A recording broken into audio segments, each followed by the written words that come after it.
अनन्यास चिंतयन्तो माम न अन्यः इति अनन्यः, और कोई नहीं है अब, हे नाथ आप ही हो, आपके अतिरिक्त अब और कोई नहीं है। जब ऐसा कह करके हम उनके शरणागत हो जाते हैं, तब श्री ठाकुर जी कहते हैं कि आओ आओ प्यारे, हम तुम्हें सभी पापों से मुक्त कर देंगे। एक प्रणाम करने मात्र से व्यक्ति को सभी पापों से जो मुक्त कर देता है, एक प्रणाम करने मात्र से। श्री कृष्णाय वयम नुमः, प्रणाम करने मात्र से जो हमारे जीवन में दैहिक दैविक भौतिक ताप हैं, उन तापों से हमारी मुक्ति हो जाती है। तीनों प्रकार के तापों से मुक्ति केवल प्रणाम करने मात्र से। लेकिन प्रणाम कैसा हो? बोले हमारे यहाँ नमः बोलते हैं। क्या बोलते हैं भैया? बोलिए ना, अरे बोलो तो सही। क्या बोलते हैं? नमः। क्या बोलते हैं? हाँ, नमः का अर्थ क्या है?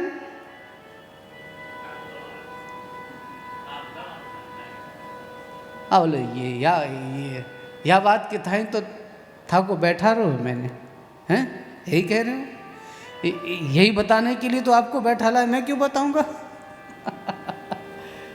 नमः का अर्थ है ना और माँ, इसमें दो अक्षर हैं, ना और माँ।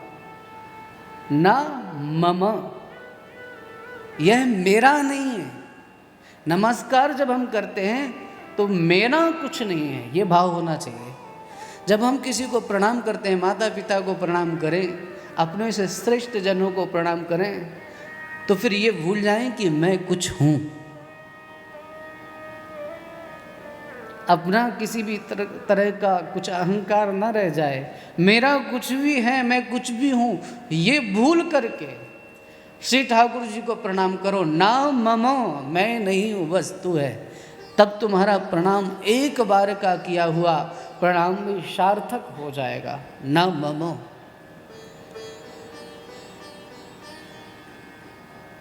मेरा कुछ नहीं है नाथ, जो कुछ है वो तुम्हारा है और तुम ही तुम हो।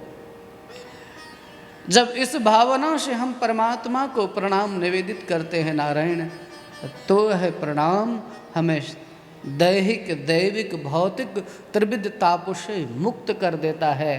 तो एक प्रणाम करने मात्र से जो हमें तीन तापों से मुक्त कर देते हैं, तो स्वभाव है अपने शरणागत की रक्षा करने का, कार्य है संसार का सृजन पालन और संहार करने का, और स्वरूप है सच्चिदानंदमय, सच्चिदानंद रूपाय विश्वोत्पत्त्यादि हेतवे तापत्रय विनाशाय श्री कृष्णाय वयम नुमः। तो एक श्लोक में ग्रंथ के प्रतिपाद्य देव की आराधना, ईश्वर की आराधना, एक में संत की, एक में परमात्मा की आराधना, और दूसरे श्लोक में फिर ग्रंथ के जो गायक हैं उनकी वंदना। जो इस कथा को गाने वाले हैं वो कौन है? प्रेम से कहिए ना, कौन है? अरे जोर से बोलो भैया, हाँ जोर से बोलिए, कौन है? सुखदेव जी महाराजा। इसको रचने वाले व्यास जी हैं, पर जन जन तक पहुंचाने वाले तो सुखदेव जी हैं। ग्रंथ के रचयिता हैं वो। तो ग्रंथ के जो वक्ता हैं, जो जगह जगह श्री ठाकुर जी की कथा को गाते हैं, आनंद के साथ उन सुखदेव जी की स्तुति भी हम करते हैं। हाथ जोड़ लीजिए सभी और प्यार से भाव से स्तुति करिए। यम प्रव्रजन्तमनुपेतमपेत कृत्यम द्वैपायनो विरह कातरया जुहाव पुत्रेति तन्मयतया तरवोऽभिनेदुः तं सर्वभूतहृदयं मुनिमानतोऽस्मि।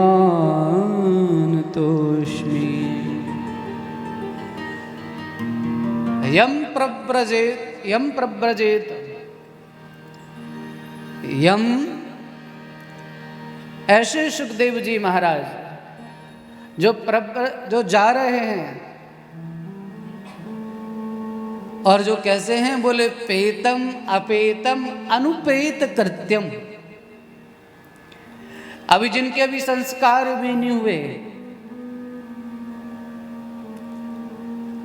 और गर्भ से जन्म हुआ भाग रहे हैं, वेद व्यास जी महाराज उनको पुत्र पुत्र कह करके, और ये कोई सुखदेव जी कोई और नहीं भैया, ये जो श्री जी के कुंज में नित्य श्री राधा रानी जी को कथा सुनाने वाले सुखदेव हैं।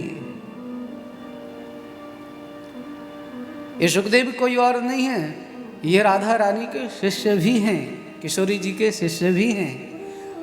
और सुखदेव जी को व्यास जी ने तो कथा सिखाई ही है, कई तरह से कथा। एक कथा कहती है कि सुखदेव जी को वेद व्यास जी महाराज ने कथा सिखाई। एक कथा कहती है कि वेद व्यास जी ने तो बाद में सिखाई, उससे पहले भगवान शिव जी भगवती शिवा को कथा सुना रहे थे, डमरू बजाए, बोले वो अमर कथा सुना रहे थे। और उस अमर कथा को सुनाते वक्त एक सुख पक्षी का जो अंडा था वो वहाँ पर रह गया और कथा सुन करके बड़ा हुआ।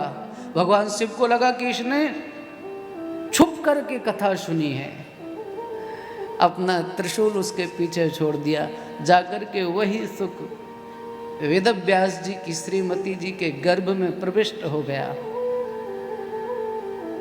और फिर सुख बन करके प्रकट हुआ। तो एक ये कथा है। एक ये है कि श्री किशोरी जी के निज महल में बैठ करके ये नित्य श्री राधा रानी को कृष्ण कथा सुनाते थे। राधा रानी ने कहा जाओ हमारे प्यारे की चर्चा सब जगह फैलाओ, सब जगह सुनाओ। तो एक कथा यह भी है। इसलिए सुखदेव जी महाराज के श्रीमुख से जो कथा गाई जाती है ना, वो वेद व्यास जी महाराज से भी प्राप्त है और कहीं कहीं ऐसा उनके हृदय में भाव उदित होता है कि उस भाव को श्रवण करके ऐसा प्रतीत होता है कि साक्षात श्री राधा रानी की कृपा से ही ये बोल रहे हैं। जो सबके हृदय में विराजमान हैं, ऐसे सुखदेव जी महाराज को हम प्रणाम करते हैं।